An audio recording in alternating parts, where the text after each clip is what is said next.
So welcome to career journey. So आज कल हम लोगों ने एक क्वेश्चन देखा था जो मैं आपको दिखा देता हूँ। कल हम लोगों ने कौन कौन से क्वेश्चंस पढ़े हुए थे।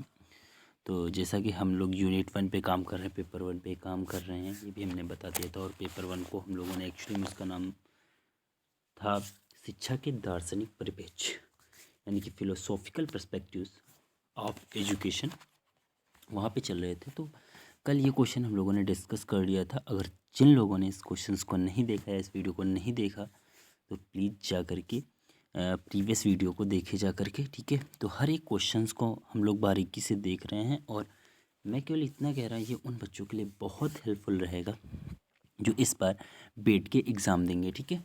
तो आज हम चलते हैं अपने दूसरे क्वेश्चन की तरफ। वो दूसरा क्वेश्चन बहुत था। कल हम लोगों ने एक्चुअली में शिक्षा का एक संकुचित रूप पढ़ा था और संकुचित रूप के बारे में बात किया था। और उसमें से बहुत से साइंटिस्ट के बारे में जाना था जिन्होंने बोला था।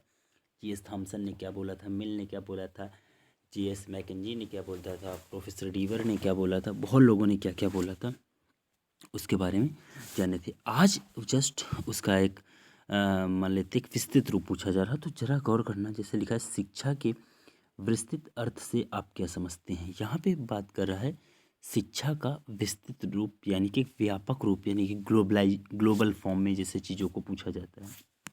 तो लिखा है शिक्षा का व्यापक अर्थ क्या होता है। तो खूब ध्यान से देखिए। प्रत्येक प्राणी अपनी जाति में जन्म लेता है और उसके बीच रहकर अपनी जाति के प्राणियों की तरह चलना फिरना, खाना पीना, सुनना बोलना और अनेक प्रकार की अन्य क्रियाएं करना सीखता है। जो प्रत्येक प्राणी अपनी जाति में जन्म लेता है और उनके बीच रहकर अपनी जाति के प्राणियों की तरह चलना फिरना, खाना पीना, सुनना बोलना और अनेक प्रकार की अन्य क्रियाएं करना सीखता है, ठीक है। शिक्षा के व्यापक अर्थ के अनुसार आगे लिखा है, शिक्षा के व्यापक अर्थ के अनुसार यह सारा संसार शिक्षा का क्षेत्र है। अगर हम लोग शिक्षा के एक व्यापक रूप को देखेंगे तो यह पूरा सारा संसार है, जो होल वर्ल्ड है, वो एक प्रकार का क्या है, शिक्षा का संसार है। ये सारा संसार शिक्षा का क्षेत्र है। मानव जीवन पर्यंत यानी कि आजीवन कुछ ना कुछ सीखता रहता है। व्यक्ति का पूरा जीवन काल शिक्षा काल है। प्रत्येक व्यक्ति स्वयं से सीखता है तथा दूसरों को सिखाता रहता है। शिक्षा प्राप्त करने तथा प्रदान करने का कोई निश्चित स्थान नहीं है। शिक्षा घर में, बाजार में, स्कूल में, खेल का मैदान आदि समस्त स्थानों पर प्राप्त होती है। ये जो शिक्षा के बारे में बात कर रहा है, ये एक व्यापक शिक्षा के बारे में बात कर रहे हैं। यहाँ पे वो वाली शिक्षा की बात नहीं की जा रही है जो कल हम लोगों ने पढ़ा था संकुचित के अर्थ में। अगर हम लोग बात की थी तो संकुचित के अर्थ में तो वो बात लिखी थी, बट यहाँ पे संकुचित की फॉर्म ऐसी कोई नहीं है। ये हम लोग व्यापक रूप में बात कर रहे हैं, ठीक है। शिक्षा के आगे बढ़ते हैं। शिक्षा के व्यापक अर्थ का स्पष्टीकरण निम्न परिभाषाओं से हो सकता है। निम्न परिभाषाओं से हो सकता है, जैसे कि जे.एस. मैकेंजी ने क्या कहा था, जे.एस. मैकेंजी ने क्या बोला था। जैसे कि अगर हम बात करें जे.एस. मैकेंजी की, जब हम लोग प्रीवियस वीडियो में देखे थे, प्रीवियस वीडियो में उन्होंने ये बोला था, मतलब कि जब संकुचित अर्थ में शिक्षा के बारे में उन्होंने बोला था, तो बोला था कि संकुचित अर्थ में शिक्षा का अभिप्राय हमारी शक्तियों के विकास और उन्नत के लिए चेतनापूर्वक किए गए प्रयास से होता है। वो संकुचित के रूप में बोला था। यहाँ उन्होंने बोला है व्यापक अर्थ में शिक्षा एक ऐसी प्रक्रिया है जो आजीवन चलती रहती है तथा जीवन के प्रायः प्रत्येक अनुभव से उसके भंडार में वृद्धि होती है। शिक्षा को जीवन का मुख्य साध्य भी कहा जा सकता है। शिक्षा को जीवन का मुख्य साध्य भी कहा जा सकता है। इस बारे में उन्होंने बात की थी। अच्छा, बहुत बढ़िया। हम लोग आगे मूव करते हैं। ये बात समझ, जे.एस. मैकेंजी ने बोला व्यापक अर्थ में शिक्षा एक ऐसी प्रक्रिया है जो आजीवन चलती रहती है, ठीक है, आजीवन चलती रहती है, ठीक है। और तथा जीवन के प्राय प्रत्येक अनुभव से उसके भंडार में वृद्धि होती है। शिक्षा को जीवन का एक मुख्य साध्य भी कहा जा सकता है। प्रोफेसर हॉपकिंस ने क्या बोला है, इसके बारे में जानते हैं कि उससे करते हैं। हॉपकिंस कहना है अपने अति व्यापक अर्थ में शिक्षा में वे सभी बातें आ जाती हैं जो निर्माणकारी प्रभाव डालती हैं। समझ रहा हूँ, अपने अति व्यापक अर्थ में शिक्षा में वे सभी बातें आ जाती हैं जो निर्माणकारी प्रभाव डालती हैं।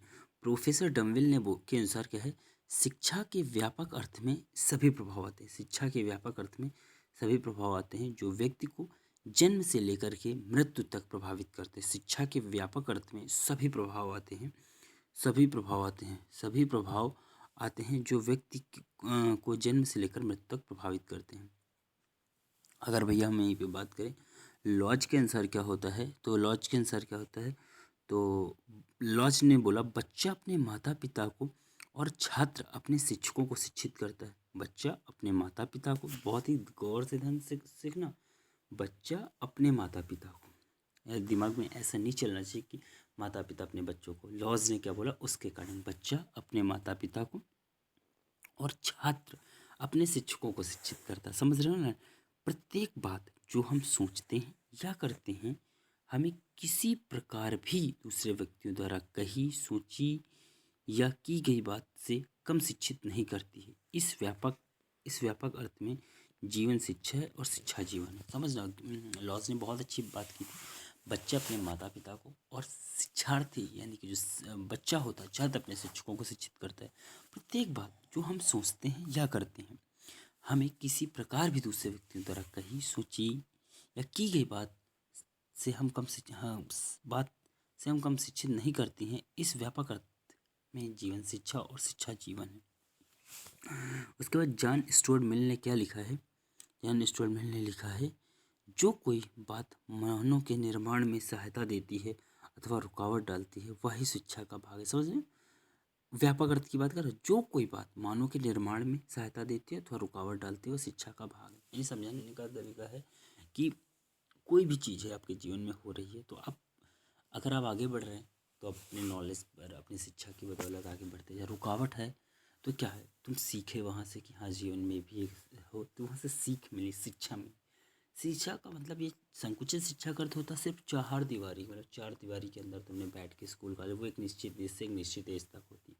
बट व्यापक फॉर्म में अगर हम लोग ऐसे ग्लोबल फॉर्म में देखेंगे तो शिक्षा का ऐसा कोई सीन नहीं होता। शिक्षा का जो सीन होता है यहाँ पे भैया हम बोल सकते हैं शिक्षा का वो सीन होता है कि शिक्षा करनी ही करनी है। मतलब हमें एक व्यापक कहीं भी जीवन के किसी भी मोड़ में हमें शिक्षा मिल ही जाती है। ठीक है, तो वही है कि बस समझ गया ना कि हाँ बात आपको क्लियर हो गई होगी। कम शिक्षित नहीं करती, इस व्यापक अर्थ में जीवन शिक्षा जीवन। जॉन स्टुअर्ट मिल ने लिखा है जो कोई बात मानव के निर्माण में सहायता देती है तो रुकावट डालती है वही उसकी शिक्षा का भाग। एडवर्ड थ्रिंग ने के शब्दों में क्या हो गया, जीवित प्राणी को जीवन प्रदान करना ही शिक्षा है। बहुत प्यारी लाइन लिखी एडवर्ड थ्रिंग ने, इन्होंने लिखा जीवित प्राणी के द्वारा जीवित प्राणी को जीवन प्रदान करना ही शिक्षा है। जीवित प्राणी द्वारा जीवित प्राणी को ही जीवन प्रदान करना शिक्षा है। इसका अर्थ संसार के समस्त व्यक्ति शिक्षार्थी और शिक्षक भी हैं क्योंकि वे एक दूसरे को अनुभव प्राप्त करने के अवसर प्रदान करते हैं। ठीक है, बहुत अच्छे। निष्कर्ष रूप में व्यापक अर्थ में शिक्षा को निम्न रूप से परिभाषित किया जा सकता है। व्यापक अर्थ में शिक्षा किसी समाज में सदैव चलने वाली वह सो उद्देश्य सामाजिक प्रक्रिया है जिसके द्वारा मनुष्य की जन्मजात शक्तियों का विकास, उसकी ज्ञान एवं कला कौशल में वृद्धि एवं व्यवहार में परिवर्तन किया जाता है और इस प्रकार उसे सभ्य, सुसंस्कृत एवं योग्य नागरिक बनाया जा सकता है। इसके द्वारा व्यक्ति एवं समाज दोनों निरंतर विकास करते हैं। आई थिंक ये आपको बात समझ में आया होगा। और एक ही हम लोग क्वेश्चन आज करेंगे। ठीक है, सो एक क्वेश्चन आई थिंक इनफ है, दूसरा क्वेश्चन भी दिया था तो हम लोग दूसरा क्वेश्चन कल कर लेंगे। आप लोग देख लेना एक बार इस क्वेश्चन को, थोड़ा हम तुम लोगों को पास ला देते हैं, जो हमको देख लेना। शिक्षा द्विमुखी प्रक्रिया है, स्पष्ट कीजिए। कल हम लोग देखेंगे इस चीज़ को, बट आपको हम एक बार वीडियो में डाले दे रहे हैं तो आप देख लेना और अच्छे से इस चीज़ का स्क्रीनशॉट ले लेना। और अगर आपको इनकी PDF चाहिए तो हमारे टेलीग्राम चैनल, जो कि मैं नीचे लिंक दे दूँगा, उसमें जाके आप PDF ले सकते हैं। ठीक है, ये मैं डिस्क्रिप्शन में भी डाल दूँगा। ठीक है, सो आज के लिए थैंक यू और प्लीज़ चैनल को सब्सक्राइब जरूर कर लेना। ठीक है, और अभी ऐसे वीडियोस बन रहे हैं क्योंकि जो भी मेरे पास चीज़ें अवेलेबल हैं उसके अकॉर्डिंग हम काम कर रहे हैं। ठीक है, बट आप लोगों को पहुंचाना था तो किया मैंने। कल के भी लेक्चर पढ़े हुए तो ये भी ध्यान से देख लेना और कल का वीडियो भी देख लेना। ठीक है, तब तक के लिए बाय, जय हिंद। बड़ों को सम्मान करें, छोटों को प्यार दें और अपना व्यक्तित्व इस प्रकार विकसित करें कि महिलाएं आपके साथ सुरक्षित महसूस करें। Thank you.